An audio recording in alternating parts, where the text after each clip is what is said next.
So for any of you guys that have followed the channel long enough will know that I really enjoy filming with vintage lenses. I find for a lot of projects that I do, they kind of have this extra characteristic and they bring something else to the table. They offer something else as opposed to a modern lens which is very sharp. On my Zcam S6, I run only old school manual vintage lenses. I got a DZO Pictor, what is it, 1820 to 55 or something, 2.8.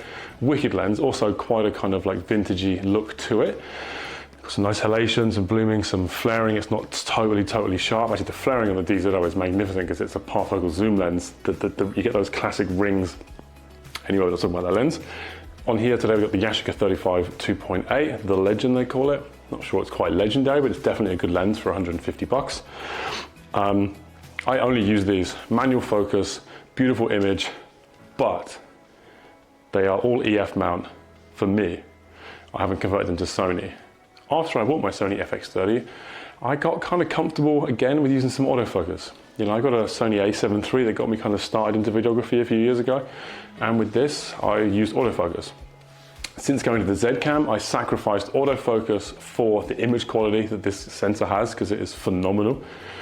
But sometimes you need autofocus. When you have to have autofocus, you need modern lenses. When you have modern lenses, you lose that kind of characteristic that you sometimes want or need or desire from vintage lenses. So we have like mist filters, and they kind of replicate this old school look on modern lenses. There's a lot of them about. A lot of them are pretty expensive.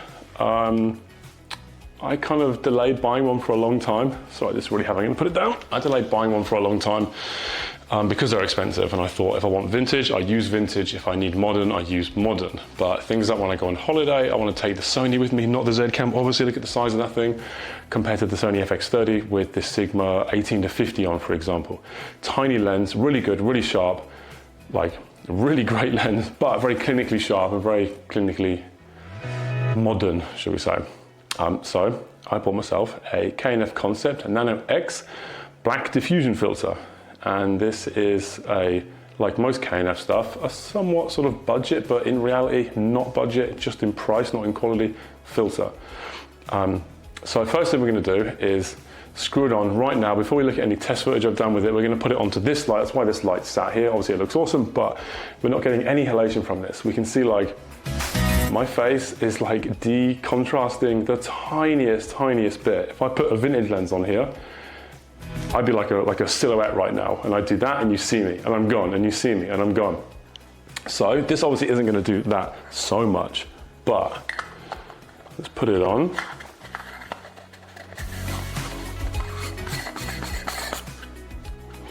I'll just step back, and we're gonna see, we're getting, it's definitely decontrasting a little bit, but we're getting this like lovely halation and blooming that we can see from this light. We're gonna go back to back now a few times, and you can see the difference.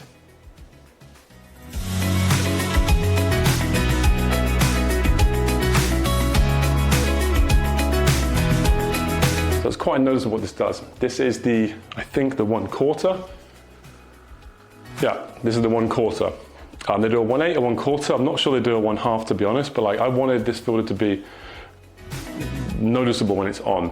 So I've used this on a few projects. One of them was on holiday with my girlfriend. We just filmed some sort of yoga adverts for her yoga school. And it was sunrise and the sun's coming over the mountain. And I was like, this is the perfect time to shoot into the sun, like into this light, and use this filter. So let's take a look and tell me what you think of the footage.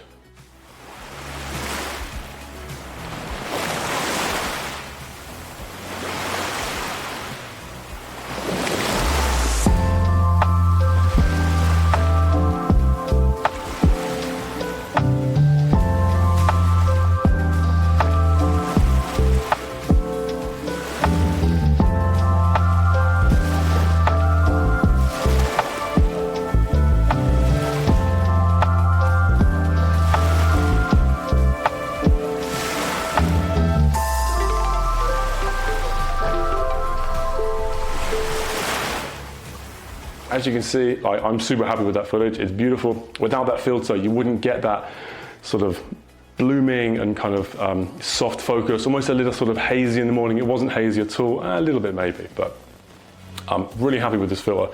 This is an unpaid ad. I bought this filter myself on Amazon Prime Day here in Germany a few months ago. think it was $37.99, 82 millimeters. I thought, like, if I don't like it, I'll send it back. It's Amazon, yada yada, it's super easy. Turns out it's amazing and I love it. The way these diffusion filters work, I'm sure you're aware of it, they have like a slight sort of mist spray kind of speckly effect, like on essentially a UV filter, and that diffracts the light as it comes through and reduces image quality, which results in stuff like this, blooming and salation we're getting right here. So I have no filter to compare this to because I haven't used any other diffusion mist, black mist, whatever kind of filters before. So I have no affiliation with KNF at all. There is affiliate links, my personal ones, in the description below. If you'd like to buy one, you can buy it from Amazon DE, Amazon US. They're both affiliate links, and they chuck me a couple of cents for every time you buy one. Hope you like the filter. Hope you like the video. I'm really happy with it. I think it looks amazing. Like I said, it brings that vintagey look into a modern lens, and for me, that's a perfect kind of autofocus situation or a travel situation when you can't be taking this with you when you go on holiday. I mean, it looks kind of small in the hand, but like, you hold that out for a few minutes, you feel it already. So yeah, I hope you liked the review, and we'll see you in the next video. Done, I do. I had already kind of finished. I've done it like 5 times just playing around. All right, pointing my camera at a light. Got the lens here in my hand. Let's put it over. Oh, you can already tell right there. It has with it on, without, and with it, without. Look at that nice little halation look. With it on, without, and with it on, without. This is going to be pretty awesome.